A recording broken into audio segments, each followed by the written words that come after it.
Weapons that should never have existed. Not every weapon in history was brilliant. Some were strange, unnecessary, and very real. Ideas that sounded smart on paper, solutions nobody questioned at the time, and inventions that should have never left the drawing board. Let's begin. Bat Bomb Project. Bat bombs were real experimental weapons in World War II. They were officially called Project X-Ray. The idea came from a dentist, not a military engineer. The plan used Mexican free-tailed bats. These bats were small, fast, and easy to transport. Each bat carried a tiny incendiary device. The device acted like a miniature napalm charge. Bats were packed into a bomb casing. The bomb was dropped with a parachute. It opened mid-air and released over 1,000 bats. The bats scattered and searched for shelter. They hid in roofs, attics, and buildings. The incendiaries ignited after a delay. This caused many fires at once. Firefighting efforts would be overwhelmed. A test accidentally released armed bats early. They set fires, including near fuel tanks. The project was canceled before use in combat. Blue Peacock Nuclear Mine. Blue Peacock was a British nuclear weapon concept. It was developed during the 1950s. The weapon was designed as an underground nuclear mine. Its purpose was to stop a Soviet invasion of Europe. It focused on protecting post-war Germany. The plan involved making invaded areas uninhabitable. This followed a scorched earth strategy. Each nuclear mine weighed about 16,000 pounds. The bombs would be buried and remotely detonated. Leaving them underground created serious risks. Cold temperatures could damage the internal systems. Freezing ground might disable the weapon. Engineers needed a way to keep the bomb warm. Standard heating methods were unsafe or impractical. A bizarre solution involved using live chickens. Their body heat would warm the bomb. Only 2 devices were ever built. The project was eventually canceled. The circular warship Novgorod.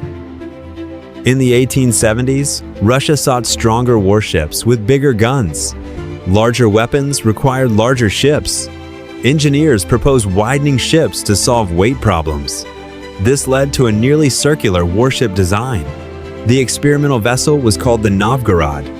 It was built in 1874 by the Imperial Russian Navy.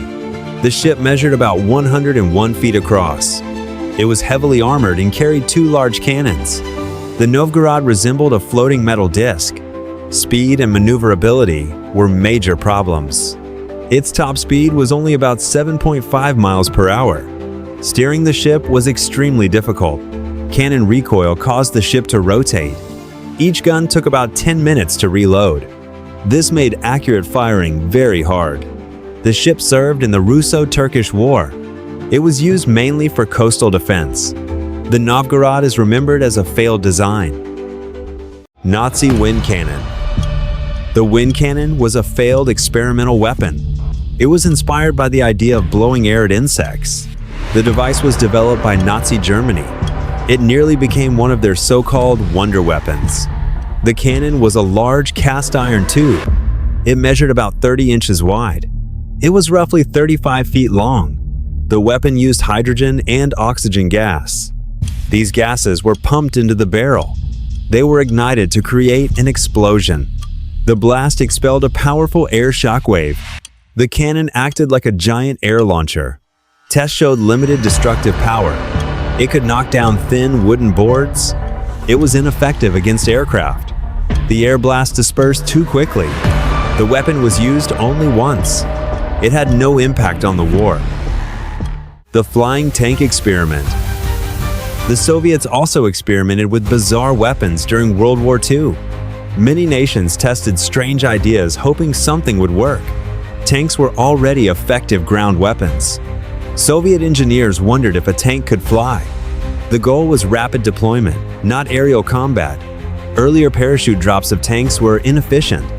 This led to the Antonov F-40 flying tank concept. The design involved attaching a tank to a large glider. A heavy bomber would tow the tank through the air.